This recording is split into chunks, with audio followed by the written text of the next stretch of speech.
അവരോട് പ്രകാരം പറഞ്ഞു, ഞാൻ സത്യമായി സത്യമായി നിങ്ങളോട് പറയുന്നു, നിങ്ങൾ എന്നെ അന്വേഷിക്കുന്നത് അത്ഭുതം കണ്ടത് കൊണ്ടല്ല, അപ്പം തിന്നു തൃപ്തരായത് കൊണ്ടാണ്.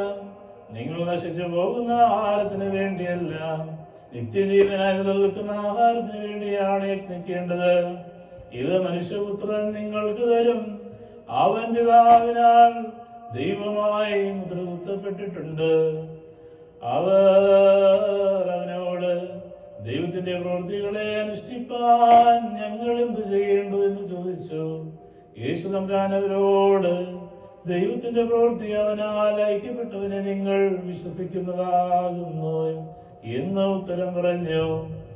അവർ അവനോട്, ഞങ്ങൾക്ക് കണ്ടു നിന്നെ വിശ്വസിപ്പാൻ തക്കവണ്ണം നീ എന്ത് അത്ഭുതം നടത്തുന്നു, നീ എന്ത് പ്രവർത്തിക്കുന്നു? അവർക്ക് ഭക്ഷിപ്പാൻ സ്വർഗത്തിൽ നിന്ന് അപ്പം കൊടുത്തു എന്ന് എഴുതിയ പ്രകാരം ഞങ്ങളുടെ പിതാക്കന്മാർ മരുഭൂമിയിൽ വെച്ച് മന്ന ഭക്ഷിച്ചിട്ടുണ്ട് എന്ന് പറഞ്ഞു. യേശു തമ്പുരാൻ അവരോട് പ്രകാരം പറഞ്ഞു, ഞാൻ സത്യമായി സത്യമായി നിങ്ങളോട് പറയുന്നു, സ്വർഗത്തിൽ നിന്ന് സാക്ഷാൽ അപ്പം നിങ്ങൾക്ക് തന്നത് മോശയല്ല, സ്വർഗത്തിൽ നിന്ന് സാക്ഷാൽ അപ്പം നിങ്ങൾക്ക് തരുന്നത് എന്റെ പിതാവാണ്. എന്നാൽ പിതാവിന്റെ ദൈവത്തിന്റെ അപ്പം സ്വർഗത്തിൽ നിന്നിറങ്ങി ലോകത്തിന് ജീവൻ നൽകുന്നതാകുന്നു.